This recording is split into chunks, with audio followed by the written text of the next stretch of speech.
Praise the lord. దేవుని యొక్క మహాకృపను బట్టి ఎప్పటి వరకు ప్రభు మనల్ని కాచి కాపాడి ఆయన అద్భుతమైనటువంటి ప్రేమను మనకు అనుగ్రహించిన రీతిని బట్టి ప్రభు వందనాలు తెలియజేస్తున్నాను.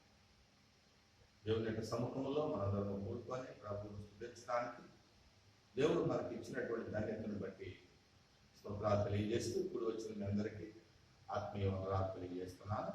దేవుడు మనల్ని దీవించి ఆశీర్వదించను గాక. ఆమేన్. ఈ దినాలలో మన యొక్క జీవితాలను మనం చూస్తూ ఉన్నప్పుడు చాలా ఆందోళనకు గురవుతూ ఉన్నాం.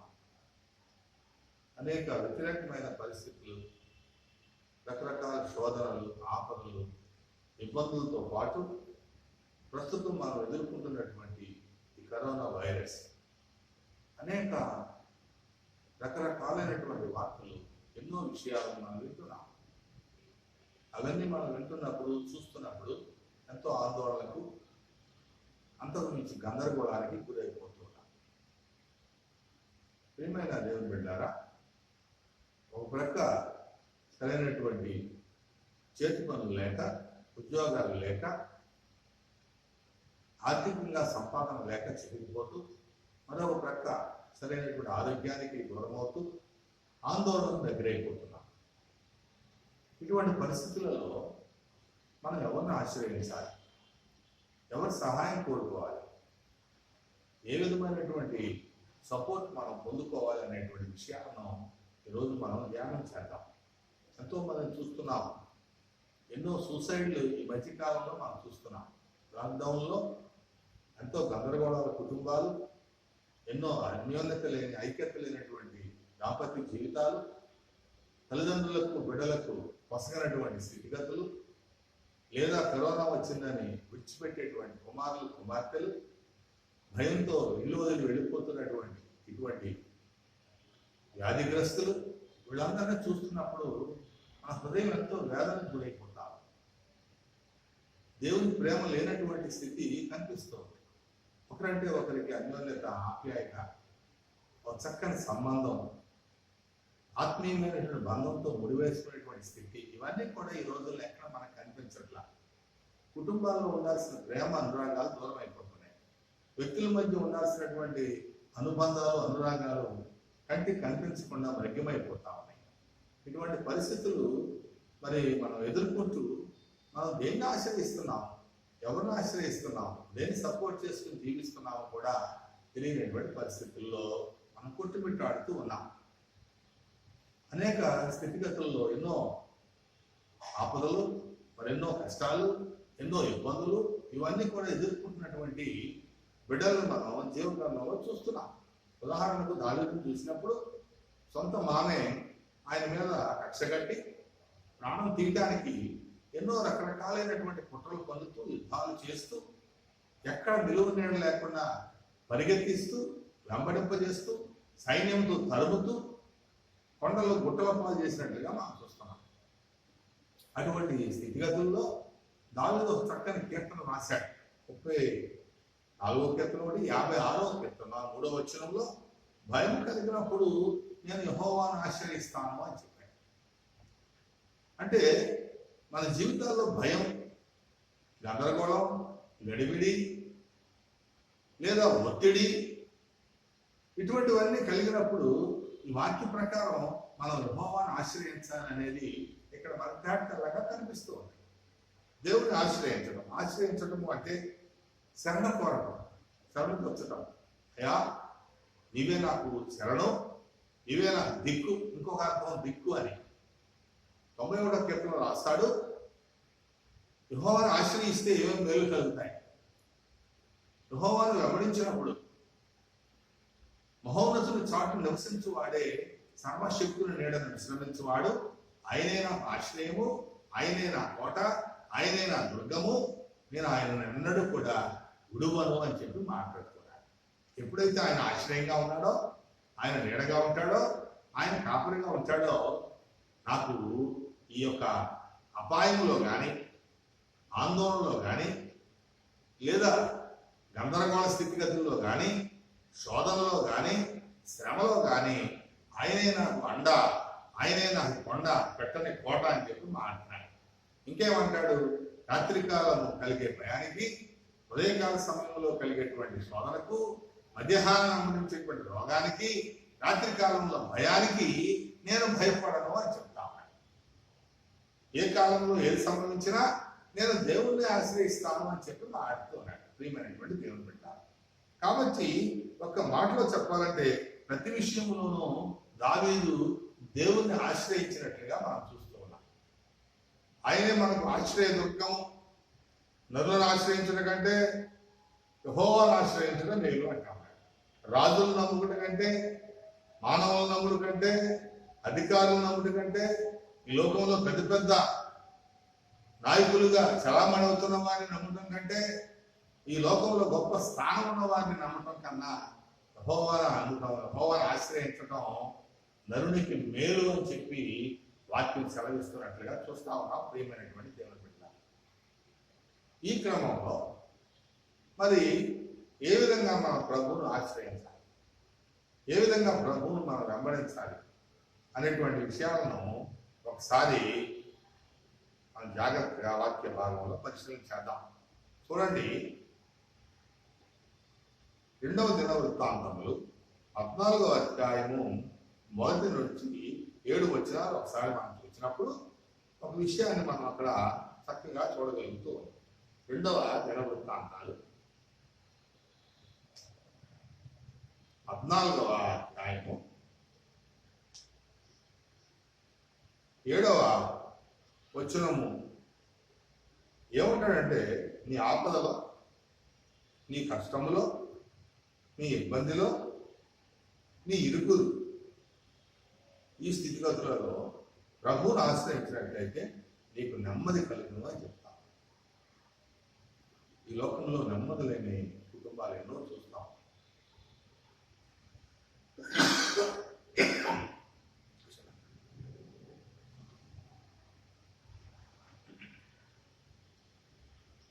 నెమ్మది లేనటువంటి కుటుంబాలు, నెమ్మది లేనటువంటి జీవితాలు ఈ మధ్యకాలంలో మనం చూస్తున్నప్పుడు చిన్న బిడ్డలను చంపేసి తల్లిదండ్రులు కూడా ఆత్మహత్య చేసుకున్నటువంటి సంభవాలు ఎన్నో కనిపిస్తాం. కడుపును పుట్టిన బిడ్డలు బిడ్డలను ఊరేసి తర్వాత తల్లిదండ్రులు ఊరేసుకుని చనిపోయినటువంటి ఉదాంతాలు మనం చూస్తున్నాం. యవ్వన బిడ్డలు 18-20 సంవత్సరాలు వచ్చినటువంటి యవ్వన బిడ్డలను విషమించి చంపేసి తల్లిదండ్రులు చనిపోయినట్లుగా మనం చూస్తున్నాం. పరువు హత్యలను చూస్తున్నాం. కుమార్తె ఎవరినో ప్రేమించి వివాహం ఆడిందని పరువు కోసం కుమార్తెను చంపేసి, అల్లుడిని చంపేసి, ముసలి తల్లిదండ్రులను చంపేసి, ఆస్తిపాస్తుల కోసం కన్నవారిని, కట్టుకున్న వారిని, తోడబుట్టిన వారిని చంపేసుకుంటూ పగలు ప్రతీకారాలు తీర్చుకున్న ఆ కుటుంబాల్లో, ఆ జీవితాల్లో నెమ్మది అనేది లేదు. నెమ్మది లేనటువంటి ఆ జీవితాలకు ఒక నెమ్మది చూపిస్తా ఉన్నారు ప్రభు అయినటువంటి క్రీస్తునాథుడు. ఆయన్ను ఈ ఆపదలో ఆయన్ను గనక ఆశ్రయించినట్లయితే, ఆయన్ను శరణొచ్చినట్లయితే ఆ జీవితాలకు నెమ్మది కలుగుతుంది అని చెప్పి వాక్య భాగాలు సెలవిస్తున్నాయి. ప్రియమైన దేవుని బిడ్డలారా, ఎందుకు ఈ విధమైనటువంటి విషయాలను మనం ఇక్కడ మాట్లాడుకుంటున్నామంటే, యెహోవాను తప్ప వేరొక దాన్ని ఆశ్రయించువాడు, స్పష్టంగా మాట్లాడతాం, క్రీస్తుని విడిచిపెట్టి, దేవుని విడిచిపెట్టి వేరొకరిని ఆశ్రయించాలి. ఈ లోకంలో చూస్తున్నప్పుడు ఎవరెవరినో ఆశ్రయిస్తున్నాం. కొంతమంది డబ్బును ఆశ్రయిస్తున్నారు, కొంతమంది భూములను ఆశ్రయిస్తున్నారు, కొంతమంది పదవులను ఆశ్రయిస్తున్నారు, కొంతమంది నాయకులను ఆశ్రయిస్తున్నారు. ఇట్లా ఎవరికి తోచింది వారు ఆశ్రయించుకుంటూ తిరుగుతా ఉన్నారు. అట్లా గడుపుతున్నారు. అటువంటి జీవితాలకు నెమ్మది ఉండదు. ఒకడు వేకువనే లేచి చాలా రాత్రి వరకు కష్టపడి పని చేస్తూ కష్టార్జితమైన ఆహారం తినుచుండుట వ్యర్థమే.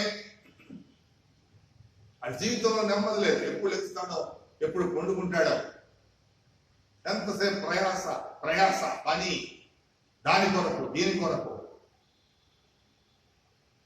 వ్యాసారిపోతూ నలిగిపోతూ అది కూడా పెట్టాలి ఇది కూడా పెట్టాలనేటువంటి ఆతృతతో నెమ్మది లేనటువంటి జీవితాన్ని జీవిస్తున్నాం.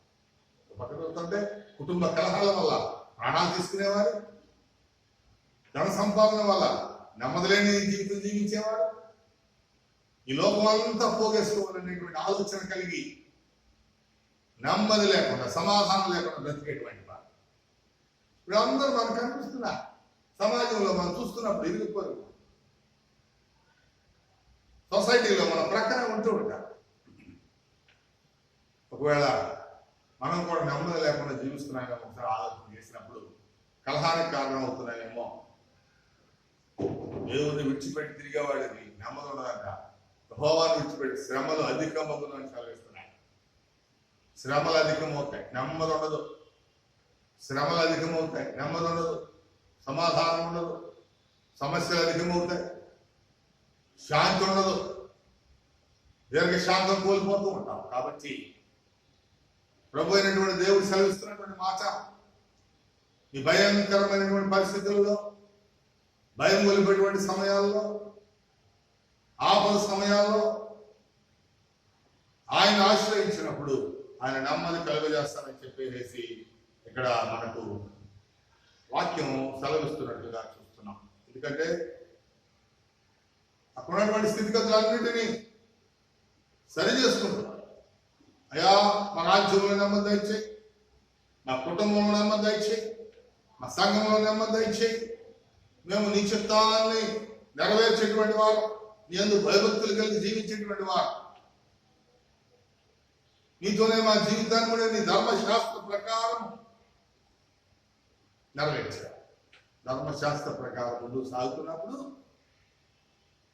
దేవాది దేవుడు నెమ్మది దయచేస్తాడని చెప్పేసి ఇక్కడ మనకు కనిపిస్తాం. ఇంకేమంటాడు? అదే 2వ దినవృత్తాంతాలు 26వ అధ్యాయం 5వ వచనంలో మనం చూస్తూ ఉన్నప్పుడు, యెహోవాను ఆశ్రయించినంత కాలము దేవుడు అతనిని వర్ధిల్లింప చేశాను అని చెప్తా ఉన్నాడు. జకరియా దినాల్లో అతడు దేవుణ్ణి ఆశ్రయించాడు.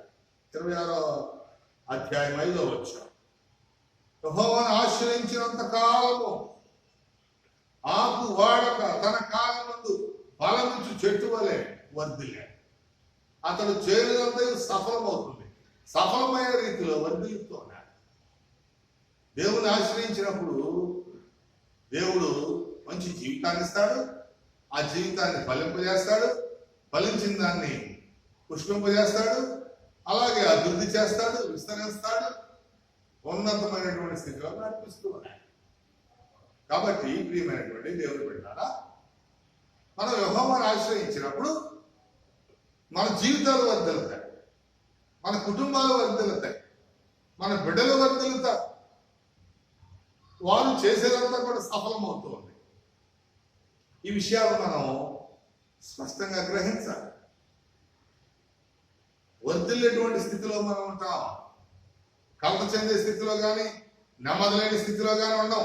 ఆయన్ని ఆశ్రయించినప్పుడు, ఆయన శరణు తెచ్చినప్పుడు, నీవే నాకు దిక్కని ఆయన పాదాల మీద పడి ప్రార్థిస్తున్నప్పుడు, మన జీవితాన్ని ఆయనకి సమర్పించినప్పుడు, ఆయన యందు భయభక్తులు కలిగి ముందుకు సాగి జీవిస్తూ ఉన్నప్పుడు మన జీవితాలు వర్ధిల్లుతాయి, మన జీవితాలు ఫలిస్తాయి, మన జీవితాలు చిగురు పెడతాయి. అంతేకాకుండా ఆయన దాచి ఉంచినటువంటి గొప్ప ఉన్నతమైన స్థితిలోనికి మనం నిలబడతాం. ఎక్కలేనని మెట్లు దేవుడు ఎక్కిస్తానని సెలవిచ్చాడు. ఎక్కలేనని మెట్లు దేవుడు ఎక్కిస్తూ ఉన్నాడు. ఆ గొప్ప ఆశీర్వాదం ప్రాప్తిస్తున్నాడు. కాబట్టి మొదటిగా ఆయన ఆశ్రయిస్తే నెమ్మది కలుగుతుందని వాక్యం సెలవిస్తుంది. రెండవదిగా ఆయన ఆశ్రయించిన వారిని వర్ధిల్లింపజేస్తానని చెప్పేసి ఇక్కడ వాక్యం సెలవిస్తున్నట్లుగా మనం చూస్తున్నాం. ఇంకొకటి అదే దినవృత్తాంతములు 2వ దినవృత్తాంతాలు 13వ అధ్యాయం 18వ వచనంలో ఆయనను ఆశ్రయించే వారు జయం పొందుతారు అని చెప్పి ఇక్కడ మనకు స్పష్టంగా కనపడతా ఉంది. జీవితంలో జయ జీవితాన్ని కలిగి ఉంటాం. మనం ఏ కార్యం తలబెట్టినా దాని మీద ప్రభు జయిస్తూ ఉన్నాడు. దేవుని ఆశ్రయించి దేవునితో పాటు ఆ కార్యక్రమాలు చేసినప్పుడు, మన పితరులు దేవుని ఆశ్రయించి యుద్ధాలు చేసినప్పుడు జయం వచ్చింది. వాడు గొప్ప విజయాన్ని పొందుకున్నాడు. దేవుని విడిచిపెట్టి యుద్ధాలకు వెళ్ళినప్పుడు అపజయం ఎదురైంది. అట్లాగే మన జీవితంలో మనం ఏ కార్యక్రమం చేసినా, బిడ్డలు ఉద్యోగ బాధ్యతలు ఇంటర్వ్యూలకు వెళ్తున్నా, ఎడ్యుకేషన్లో ప్రతి స్థితిగతుల్లో ప్రభుత్వం కలిసి ముందుకు సాగుతున్నా, ప్రథమ శ్రేణిలో ప్రభు నిలబెడుతున్నాడు. చక్కని జ్ఞానం ఇస్తున్నాడు, తెలివితేటలు ఇస్తాడు, సమయస్ఫూర్తి ఇస్తాడు, చక్కగా వ్రాసే నేర్పిస్తాడు, నలుగురిలో ఘనపరుస్తూ ఉన్నాడు. ఎందుకని ఆయన ఆశ్రయించి ఉన్నా.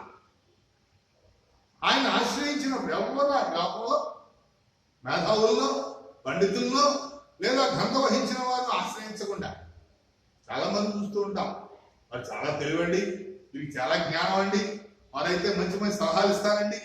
ఆయన్ని పుట్టించినటువంటి దేవుడు, గనులను పుట్టించిన దేవుడు, పండితులను పుట్టించిన దేవుడు, సృష్టి అంతటిని నిర్మించినటువంటి దేవుడు, జ్ఞానానికే మూల కారణమైనటువంటి దేవాది దేవుని ఆశ్రయిస్తే నీ ద్వారా గొప్ప జయాలను అనేక మందికి ప్రభు అందిస్తాడు.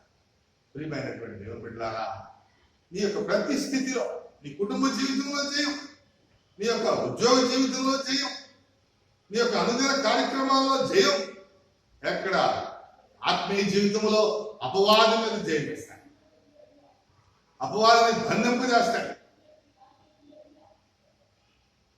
అపవాదికి సంఖ్యలు వేస్తుంటాడు. ఎక్కడ కూడా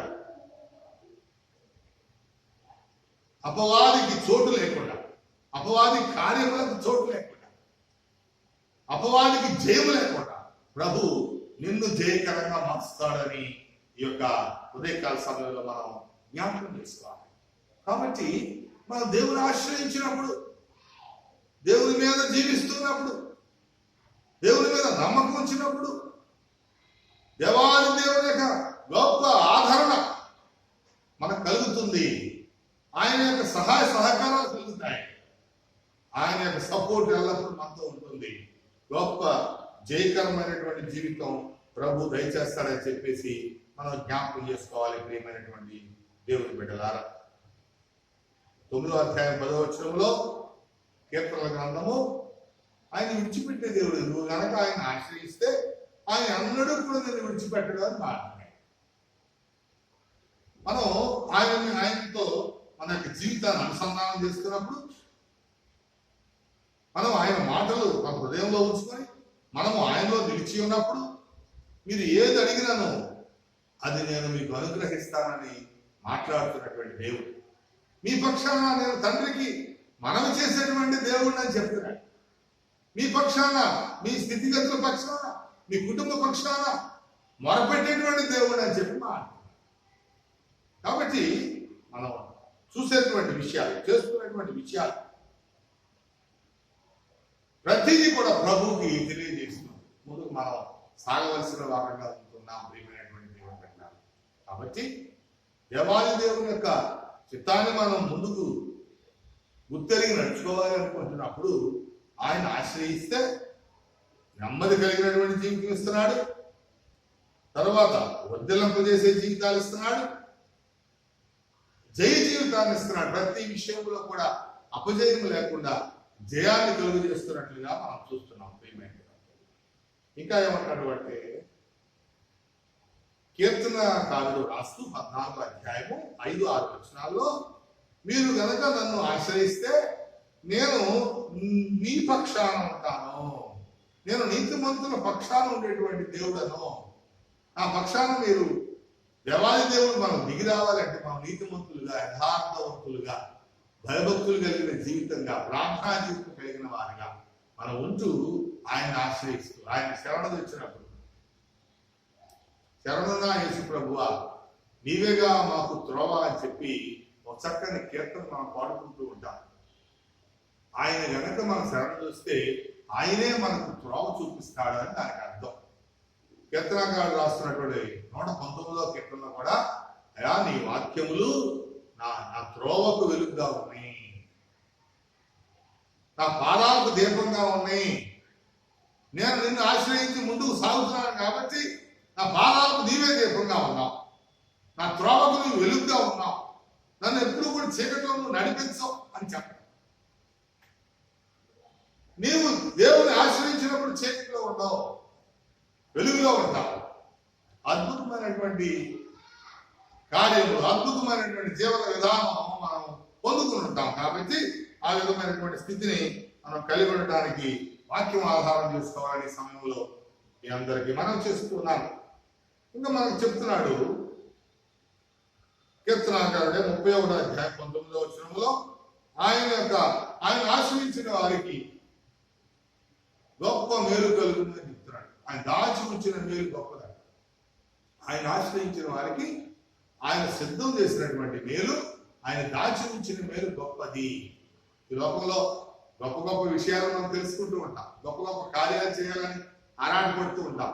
కార్లు కొనుక్కును, భవంతులు కొనుక్కును, బంగారం కొనుక్కును గొప్ప విషయంగా మనం పరిగణిస్తూ ఉంటాం. కానీ దేవుడు మన కొరకు సిద్ధం చేసినటువంటి మేలు, దేవుడు మనకు దాచి ఉంచినటువంటి దీవెన, వీటన్నిటికన్నా బహు గొప్పదని జ్ఞాపకం చేసుకోవాలి.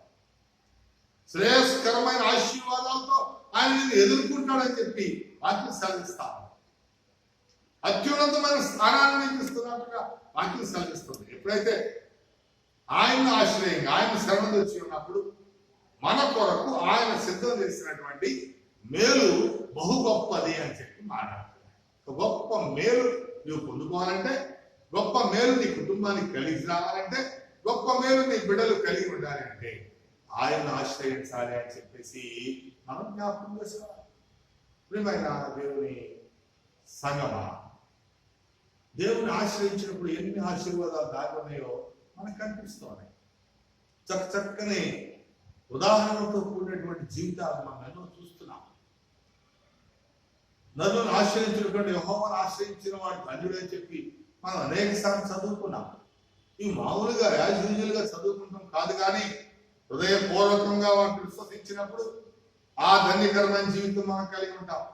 హృదయపూర్వకంగా వాటిని హృదయం అనే పలక మీద రాసుకుంటూ వాటిని దైవ చిత్తానుసారంగా నెరవేర్చినప్పుడు, నిజముగా ఆయన ఆశ్రయించినప్పుడు, ఆయన శరణు వచ్చినప్పుడు గొప్ప ధన్యకరమైన జీవితం, ఆశీర్వాదకరమైన జీవితం పొందుకుంటామని చెప్పేసి ఇక్కడ మనకు కనిపిస్తూ ఉంది. ఇంకా మనం చూస్తున్నప్పుడు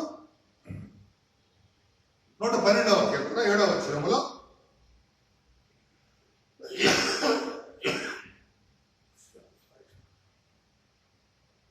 యెహోవాను ఆశ్రయించువాడు స్థిరముగా ఉండును అని చెప్తాను. యెహోవాను ఆశ్రయించేటువంటి వాడు దుర్వార్తకు ధనియుడు. చాలా బలహీనంగా, చాలా ఆందోళనకరంగా, చాలా గలిబిలిగా ఉన్నటువంటి జీవితాలు ఏదైనా దుర్వార్త వినగానే, ఈ రోజుల్లో మనం చూస్తున్నాం, కరోనా టెస్టులు చేయించుకున్నటువంటి అనేక మంది పాజిటివ్ అని వినగానే ఆటోమేటికల్గా అప్పటికప్పుడు లేనటువంటి ఆ బలహీనత, ఆ నిరుత్సాహం, ఆ నీరసం కుప్పకూలిపోయి ప్రాణాలు విడిచిపెడుతున్నాం అనేక మందిని చూస్తాం. అది ఎటువంటి వార్త అయినా సరే, నువ్వు దేవుని ఆశ్రయిస్తే దుర్వార్తకు జడియవు, స్థిరంగా ఉంటావు. అంటే మనం ఇటువంటి పరిస్థితుల్లో ఉన్నామంటే మనం దేవుని ఆశ్రయించట్లేదని జ్ఞాపకం చేసుకోవాలి. దేవుని విడిచిపెట్టి తిరుగుతున్నామని జ్ఞాపకం చేసుకోవాలి. ఒక్కోసారి మన బంధువుల దగ్గర నుంచి రకరకాలైనటువంటి అశుభకరమైనటువంటి వార్తలు వింటూ ఉంటాం. మన జీవితంలో ఎత్తుపల్లాలు చూస్తూ ఉంటాం, కొన్నిసార్లు నష్టాలు చూస్తూ ఉంటాం, కొన్నిసార్లు మనకు వ్యతిరేకమైనటువంటి స్థితిగతులన్నీ చూస్తూ ఉంటాం. కానీ వాక్యం చెప్తా ఉంది, ఆయన ఆశ్రయంగా ఉన్నప్పుడు, నీ జీవితం ఆయనకు శరణొచ్చి ఉన్నప్పుడు దుర్వార్తకు జరిగాడు వాడు స్థిరంగా బలంగా నిలబడి ఎక్కడ కూడా ఏ విధమైనటువంటి దుర్వార్త అనేది చెవులో పడినా స్థిరంగా నిలబడి ఉంటాడు. భయపడ్డు, జడుచుకోడు, గలిబిలైపోడు, కురింగిపోడు. సామెతల గ్రంథంలో మాట చెప్తాడు, ఆపద వచ్చినప్పుడు నువ్వు కురింగిపోతే చేతగాని వాడి అయిపోతావని చెప్పారు. మా కష్టంలో కురింగిపోతే, దుర్వార్త విన్నప్పుడు కురింగిపోతే, వ్యతిరేకమైన స్థితిగతుల్లో కురింగిపోతే, ఆపద్దినాల్లో కురింగిపోతే వాడు చేతగాని వాడైపోతాడు. అంటే నువ్వు దేవుణ్ణి ఆశ్రయించినప్పుడు ఎంత మాత్రం చేతగాని వాడు కాదు, సేవ కలిగిన వాడు అవుతావు, చేయగలిగిన వాడు అవుతావు, కర్తవ్యం ఏంటో గుర్తించగలిగిన వాడు అవుతావు, నీ యొక్క ధర్మం ఏంటో నువ్వు నెరవేర్చేవాడు అవుతావు. కాబట్టి ఏ కోణంలో చూసినా, ఏ విధమైనటువంటి పరిస్థితుల్లో మనం చూసినా యెహోవాను ఆశ్రయించడమే నరునికి మేలు అనేది ఇక్కడ స్పష్టంగా కనిపిస్తాం. అటు కుటుంబ పరంగా నెమ్మదిస్తున్నాడు, సాంఘిక పరంగా జయమిస్తున్నాడు, ఆత్మీయ పరంగా రక్షణ ఇస్తున్నాడు, బిడ్డల మధ్య మంచి సహకార సంబంధాలు పెంపొందిస్తున్నాడు, సమాధానంతో కూడినటువంటి జీవితాలను ఇస్తున్నాడు, మరి గొప్ప మేలు అనుగ్రహిస్తున్నాడు. అంతేకాకుండా ఇటువంటి ఆపద సమయాల్లో స్థిరంగా ఉంచున్నట్లుగా చూస్తా ఉన్నాం. ధైర్యంగా నిలబడి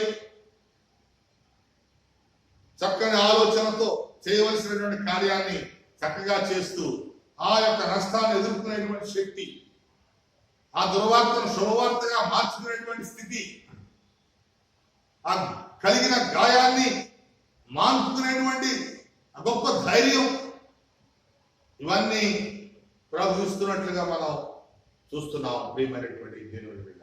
కాబట్టి ఏమంటాడు, ఆయన గనక ఆశ్రయిస్తే నీవు ఈ లోకంలో స్థిరంగా ఉంటావు, నీవు దుర్వార్తకు జడుకోవు అని చెప్తున్నాడు. అందుకే 48వ కీర్తనలో రాస్తున్నాడు, నీవు దేవుని స్థలాన్ని ఆశ్రయంగా చేసుకుంటే, ఆ ఉన్నతమైన సీయోను శిఖరాన్ని ఆశ్రయంగా చేసుకుంటే, దేవుని పరిశుద్ధ పట్టణాన్ని, మహానగరాన్ని ఆశ్రయంగా చేసుకున్నట్లయితే, ఆ పరిశుద్ధ పట్టణం వైపు నీవు చేతులెత్తి ప్రార్థన చేయడం నేర్చుకున్నట్లయితే ఆయన నీకు ప్రత్యక్షం అవుతాడు అని చెప్పి ఇక్కడ వాక్యం సెలవిస్తాం. ప్రభు ప్రత్యక్షత, నువ్వు స్థిరంగా ఆయన్ను ఆశ్రయించుకున్నట్లయితే, ఆయన ఆశ్రయం పొందినట్లయితే ప్రభు ప్రత్యక్షతను అనుభవిస్తావు. ఆయన ప్రత్యక్షత నువ్వు కనివి తీరా చూస్తావు, ఆయన ప్రత్యక్షమైన కార్యాలను నీవు అనుభవిస్తావు. ప్రియమైనటువంటి దేవుడు చూడండి, ఎందుకంటే మనం ఆయన ప్రత్యక్షంగా చూడలేము, చూసి బ్రతకలేమని వాక్యాన్ని సెలవిస్తున్నాయి. కానీ ప్రభు ఇచ్చినటువంటి వాక్యం శ్రేష్టమైంది, అది సత్యమైంది, అది నిజమైనటువంటిది. ఆయన ప్రత్యక్షత ఏ రూపంలో నీకు ఇస్తాడో తెలియదు, కానీ ఖచ్చితమైనటువంటి ప్రత్యక్షతతో నిన్ను ఆయన గణపరుస్తాడన్నట్లుగా మనం చూస్తున్నాం. ఆయన ఆశ్రయం చేసుకున్నట్లయితే, ఆయన శరణు వచ్చినట్లయితే, ఆయన నామాన్ని నీవు అంగీకరించి అన్ని నామాల కన్నా పైనామైనటువంటి దేవాది దేవుని ఘనపరిచి ఆ నామానికి లోబడి ఉన్నప్పుడు, ఆ నామాన్ని అంగీకరించినప్పుడు, ఆ నామంలో ఉన్న శక్తిని పొందుకున్నప్పుడు, ఆ నామంలో ఉన్న స్వస్థత కలిగినప్పుడు, ఆ నామంలో ఉన్నటువంటి బలము నువ్వు పొందుకున్నప్పుడు అనేక స్థితిగతులలో ఆయన ప్రత్యక్షత చూడగలుగుతున్నామని చెప్పి ఇక్కడ మాట్లాడుతున్నారు. చూడండి ప్రియమైనటువంటి దేవుని బిడ్డలారా, అదే కీర్తనకాడు 84వ కీర్తన రాస్తాడు, నానాటికి బలాభివృద్ధి పొందుదురు. ఆయనను ఆశ్రయించిన వారంట నానాటికి, దినాలు గడుస్తున్న కొద్దీ, రోజులు గడుస్తున్న కొద్దీ, సమయాలు దొర్లిపోతున్న కొద్దీ, సంవత్సరాలన్నీ మన మీద నుంచి దొర్లిపోతున్న కొద్దీ నానాటికి బలాభివృద్ధి పొందుదురు. బలాభివృద్ధి పొందుదురు. ఆత్మీయ బలం, శారీరక బలం. నైతిక బలం, సామాజిక బలం, ఆర్థిక బలం ఒకటిగా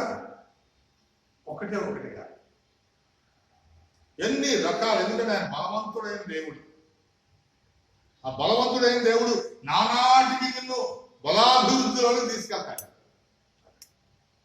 బలం అంటే ఒక శారీరక బలము అనుకోవటం కాదు, నైతిక బలం, ఆత్మీయ బలం, ఆత్మీయ బలం.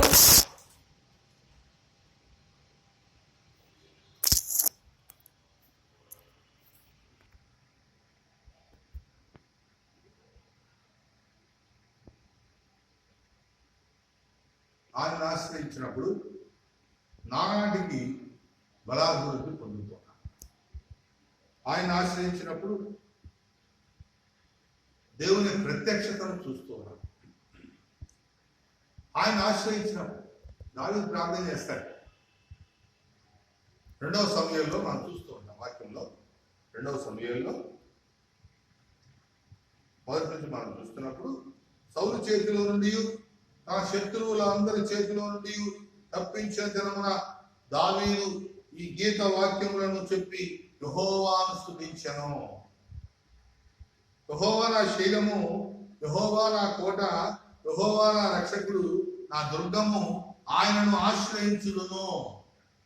ఒక సమస్యలో నుంచి విడిపించినప్పుడు, ఒక జయాన్ని ఇచ్చినప్పుడు మనం ఈ ప్రార్థన చేయడం నేర్చుకోవాలి. ప్రియమైన దేవుని బిడ్డ, నా కేడము నా రక్షణ శృంగం, నా ఉన్నత దుర్గము, నా ఆశ్రయ స్థానం, ఆయనే నాకు రక్షకుడు, బలత్కారుల నుండి నన్ను రక్షించువాడు ఆయనే. కీర్తనుడైన యెహోవాకు నేను మొరపెట్టుకుని నా శత్రువుల చేతుల నుండి ఆయన నన్ను రక్షించెను.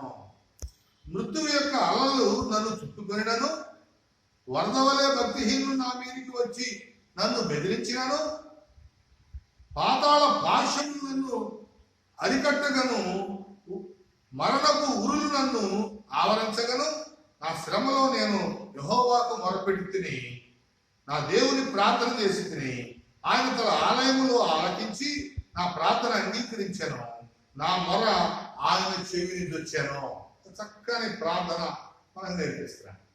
అనేక సమస్యల్లో మన దేవుడు నేర్పిస్తాడు, అనేక శోధనల నుంచి విడిపిస్తాడు, ఎన్నో అనారోగ్యాల నుంచి మనం ఆయన కాపాడుతూ ఉంటాడు. వీటన్నిటినీ మనం పొందుకున్నప్పుడు మనం ఇటువంటి ప్రార్థన దేవునికి సమర్పించవలసిన వారంగా ఉంటూ ఉన్నాం. ప్రియమైన దేవుని బిడ్డలారా, ఆయనే నా శైలము, నా ఆపత్కాలంలో నా రక్షణ కోట ఆయన అని చెప్పి దావీదు ప్రార్థన చేస్తున్నట్లుగా మనం చూస్తున్నాం. ఇంకా 34వ అధ్యాయం 10వ వచనంలో ఆయన యందు భయభక్తులు గల వారి ఎడల ఆయన ఆశ్రయించినటువంటి ఆ బిడ్డల పక్షాన ఆయన దాచి ఉంచిన మేలు కొదువ ఉండదు అని చెప్తున్నాడు. కొదువ ఉండాలన్నటువంటి మేలు ఎక్కడ కూడా తక్కువ కదా. ఆయన మనకి కొలిచేటువంటి దీవెన, ఇచ్చేటువంటి ఆశీర్వాదాలు పొంగి పొరులుతూ ఉంటే దావీదు నా గిన్నె నిండి పొర్లుతూ ఉంది అంటే, నూనెతో నా తల అంటి ఉన్నావు అంటాడు, పచ్చిక బయలు యొక్కకు నన్ను నడిపిస్తున్నావు అంటాడు. ఎక్కడ కొదువు ఉండదు. కొదువు లేని దీవెనలతో, కొదువు లేని ఆశీర్వాదాలతో దేవుడు మనల్ని ఆశీర్వదిస్తూ ఉన్నాడు. కొదువు లేని దీవెనలు మన మీద క్రమరిస్తున్నట్లుగా చూస్తూ ఉన్నాం. ప్రియమైన దేవుని బిడ్డ, కాబట్టి నీవు ఆశ్రయించినట్లయితే నీ జీవితానికి నెమ్మది కలుగుతుంది, నీ జీవితానికి నమ్మదగిన సహాయకుడిగా ఉంటాడు, నీ జీవితం వర్ధలింప చేయబడుతుంది, నీ జీవితంలో అనేకమైనటువంటి జయాలను పొందుకుంటూ ఉంటావు, నీకు అనుగ్రహించేటువంటి మేలు బహు గొప్పదిగా ఉంటది, నీవు స్థిరంగా ఉంటావు, దుర్వార్తకు జడియవు, లెక్కలేనన్ని కొదువలేని మేళ్లు నీవు పొందుకుంటావని చెప్పేసి ఇక్కడ చక్కని వాక్య భాగాలు మనతో మాట్లాడుతూ ఉంది. ప్రియమైన దేవుని బిడ్డ, కాబట్టి ప్రతి స్థితిలో మనం దేవుణ్ణి ఆశ్రయించాలి అనేటువంటి విషయాన్ని ఇక్కడ స్పష్టంగా మనం చూస్తున్నాం. అదే రీతిని విలాప వాక్యాల్లో మనకు ఒక మాట కనిపిస్తూ ఉంది.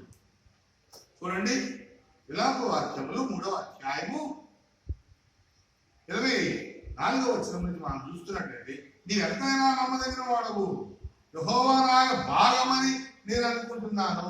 ఎవరికి అనుకుంటున్నాడట? ఇర్మియా ఏమనుకుంటాడంటే యెహోవా నా భాగము అంటాడు. ఆయన యొక్క జీవితంలో, ఆయన శరీరంలో, ఆయన ప్రతి కార్యంలో దేవుని భాగస్వామిగా చేస్తున్నాడు.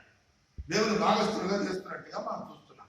ఆయన యందు నేను నమ్మిక ఇచ్చి ఉన్నాను, తన్ను ఆశ్రయించిన వారి ఎడల, అంటే యెహోవా ఆశ్రయించిన వారి ఎడల యెహోవా దయాళుడు, తన్ను వెదకు వారి ఎడల ఆయన దయచూపువాడు. నరుల ఆశ కలిగి యెహోవా అనుగ్రహించిన రక్షణ కొరకు ఓపికతో కనిపెట్టడం మంచిది.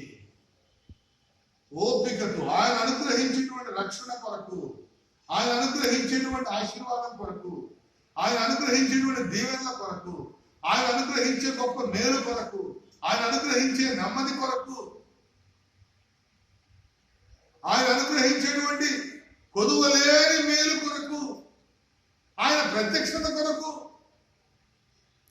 ఏమంటాడు ఇక్కడ? ఓపికతో, ఓపికతో, ఓరిమితో కనిపెట్టుట మంచిది అన్న. మన జీవితానికి మంచిది ఏదైనా ఉంది అంటే ఆయన ఆశ్రయం పొందుకుంటాం.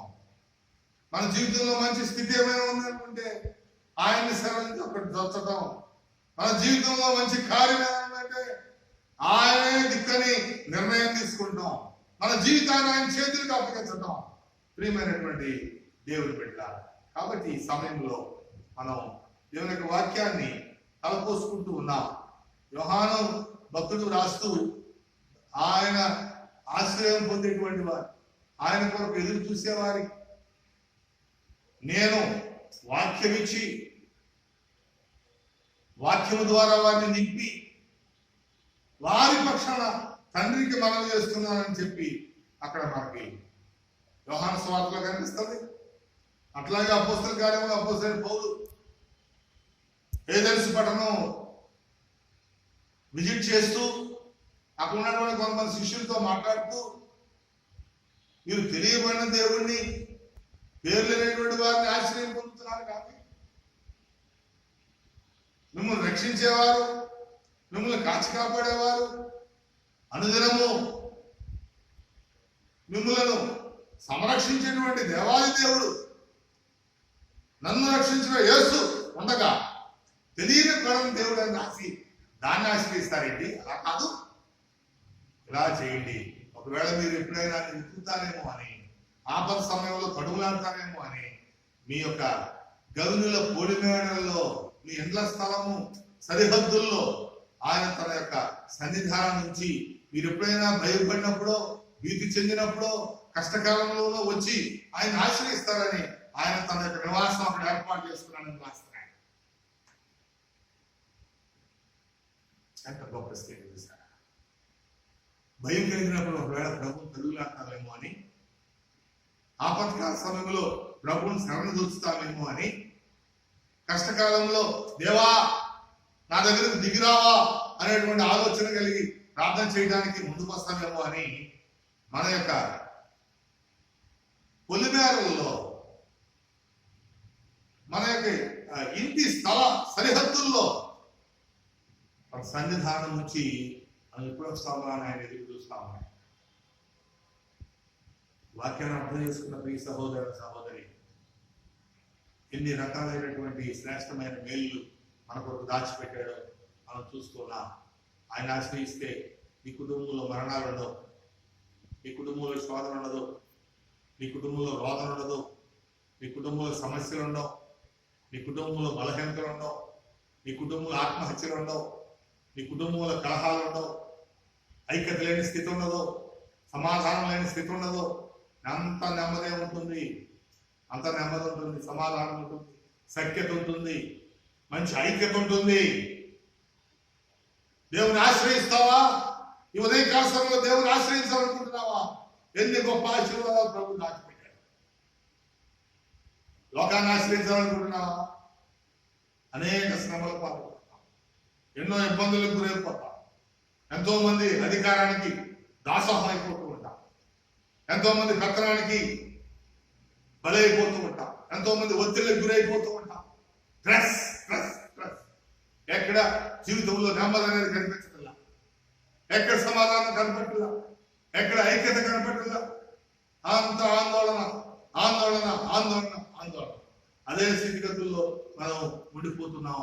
ప్రియమైనటువంటి దేవుని బిడ్డ, జ్ఞాపకం చేసుకోండి, చేసే పనిలో ఫెయిల్యూర్స్ వస్తున్నాయి, అపజయాలు ఎదురవుతున్నాయి, సక్సెస్ రేట్ లేదు. ఎందుకంటే నీవు ఎవరినో నమ్ముకుంటున్నావు, నీవు ఎవరినో ఆశ్రయిస్తున్నావు, యెహోవాను ఆశ్రయించలేకపోతున్నావు. కాబట్టి ఈ వాక్యం విన్న తర్వాత నీ మనసు మార్చుకో, నీ ఆలోచన మార్చుకో, ఉద్దేశాల సరళి మార్చుకో. దేవుడు నిన్ను తన కృపలో మార్చివేస్తాడు, తన కృపలో మార్చివేస్తాడు. నమ్మదగిన సహాయకుడు ఆయన.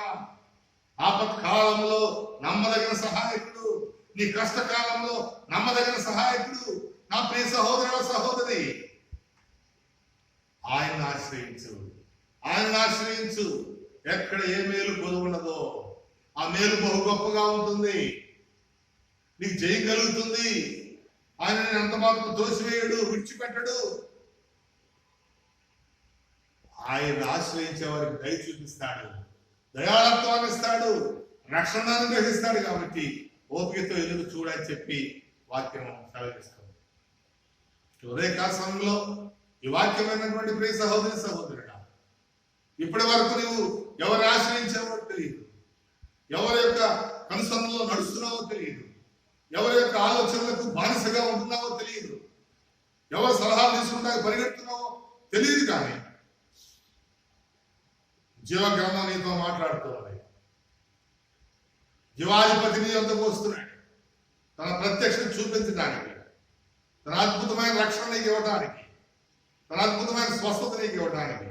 కాబట్టి ఏ గుడారంలో ప్రభువారి యొక్క ప్రసన్నత ఉంటుందో, ఏ ఇంట్లో దేవాది దేవుని యొక్క వెలుగు నింపబడుతూ ఉందో, ఆ ఇంటిలో సమాధానము, ఆ ఇంటిలో నెమ్మది, ఏ ఇంట్లో ప్రార్థనా దూపం ఉంటుందో, ఏ ఇంట్లో వాక్య పారాయణం ఉంటుందో, ఆ ఇంట్లో గొప్ప నెమ్మది సమాధానం ఉంటుందని ఇక్కడ చెప్పబడుతూ ఉంది. ఏ ఇంట్లో దేవాది దేవుని యొక్క గుణాలు కలిగినటువంటి బిడ్డలు ఉంటారు, ఆ కుటుంబం ఆకువాడక తన కాలం ముందు పగమంచి చెట్టు వలె వర్ధిల్లుతూ ఉంది. కాబట్టి ప్రియమైనటువంటి దేవుని సంగమా, విశ్వాసులారా, ప్రేమతో చేతులు జోడించి నమస్కరించి మనవి చేస్తున్నాను. నీ ప్రతి స్థితిలో ఆయన ఆశ్రయించు, ప్రతి కార్యంలో ఆయన ఆశ్రయించు, ప్రతి పరిస్థితులలో ఆయన మీద ఆధారపడు, శరణదొచ్చు, నీవే దిక్కునాయన అని చెప్పి ప్రార్థించి దేవుడు సహాయం చేస్తాడు. గొప్ప మేలు ఉపకారాలు ఇస్తాడు. ఏమిటయా అంటే మరొకసారి జ్ఞాపకం చేస్తాను, మేలు కొలువ ఉండదు, నెమ్మది కలుగు చేస్తాడు, నమ్మదగిన సహాయకుడు, నిన్ను వర్ధిలింపజేస్తాడు, నీకు జయాన్ని ఇస్తాడు, గొప్ప మేలు అనుగ్రహిస్తాడు, నిన్ను స్థిరంగా ఉంచుతాడు, దుర్వార్తకు నీవు జరగకుండా ధైర్యంగా బలంగా ఉంటావు. అటువంటి గొప్ప స్థితి దేవాది దేవుడు నీకు అనుగ్రహించి నిన్ను దీవించి ఆశీర్వదించును గాక. ఆమె ప్రార్థన చేస్తున్నాం. ఆ పరిస్థితుడా ఘనమైన తండ్రి, జీవాధిపతి, ఈ ఉదయకాల సమయంలో ఆయన మీ బిడ్డలతో మీరు మాట్లాడిన మాటలను బట్టి స్తుతులు స్తోత్రాలు తెలియజేస్తున్నాం. బిడ్డలందరికీ గొప్ప ధైర్యం అనుగ్రహించారు, మీ మాటల ద్వారా మా ప్రభు గొప్ప బలాన్ని ఇచ్చారు, గొప్ప శక్తిని ఇచ్చారు, నానాటికి బలాభివృద్ధి దయచేస్తున్నారు. మీకే వందనాలు తెలియజేస్తున్నాం. ఇదిగో మా ప్రభు, ప్రస్తుత భయంకరమైన పరిస్థితులలో, నెమ్మదైన స్థితిగతులను ఆయన ఈ వాక్యము ద్వారా బిడ్డలకు మంచి నెమ్మది దయచేయండి, ఊరట దయచేయండి, మీ కృపలో దింపును నడిపించండి, అద్భుతమైన దీవెనలు మా బిడ్డలకు దయచేయండి. ఆయన ఆశీర్వాదాలను గ్రహించండి మా ప్రభు. అయా మా బిడ్డల మధ్య ఆయన, భార్యాభర్తల మధ్య ఆయన, తల్లిదండ్రుల మధ్య మా ప్రభు గొప్ప నెమ్మది సమాధానం దయచేయమని ప్రార్థన చేస్తున్నారు. వారి చేతి పనులు దీవించండి ఆయన, ఉద్యోగ భాషలు తోడుగా ఉండండి, వారు చేస్తున్నదంతా ఫలింపు చేయమని ప్రార్థన చేస్తూ మీరు దాచి ఉంచిన ప్రతి ఆశీర్వాదం వారికి అనుగ్రహించి బిడ్డల ద్వారా మహిమ పొందమని ప్రార్థన చేస్తున్నాను. ఈ వాక్యం మీద ప్రతి ఒక్కరూ మా ప్రభు వాక్య ఆధారంగా ముందుకు సాగుతూ మీ అందే వారి యొక్క మా ప్రభు చిత్తాన్ని ఉంచుకుని మా ప్రభు మిమ్మల్నే ఆరాధిస్తూ మా ప్రభు మిమ్మల్నే మా ప్రభు అండగా పెట్టుకుంటున్నాయన, మీ సపోర్ట్ తీసుకుంటూ ముందుకు సాగడానికి సహాయం చేయమని ప్రార్థన చేస్తూ ప్రతి వారిని బలపరిచి దీవించి ఆశీర్వదించి మీ చిత్త ప్రకారం వారిని మా ప్రభు ఉన్నతమైన స్థితిలో నిలవబెట్టుమని ప్రార్థన చేస్తున్నాను. వారి కుటుంబాలను దీవించండి, బిడ్డలను దీవించండి, దాచిపుచ్చిన ప్రతి ఆశీర్వాదం అనుగ్రహించి బిడ్డలందరి ద్వారా మహిమ పొందమని యేసు శ్రేష్టమైన నామమును బట్టి అడిగి వేడుకొనుచున్నాను పరమ తండ్రి. ఆమేన్. తండ్రి అయిన దేవుని దీవెన, కుమారుడైన క్రీస్తు కృప, పరిశుద్ధాత్మ యొక్క నిరంతర సహాయ సమాధానములు కూడి వచ్చిన బిడ్డలకు, మన ప్రాంతములకు, రాష్ట్రములకు, దేశములకు ప్రభు ప్రేమించి ప్రతి ఒక్కరికి నిరంతరము తోడై ఉండి సంరక్షించి కాపాడును గాక. ఆమేన్, ఆమేన్, ఆమేన్. అందరికీ వందనాలు. దేవుడు మనల్ని దీవించి ఆశీర్వదించును గాక. ఆమేన్.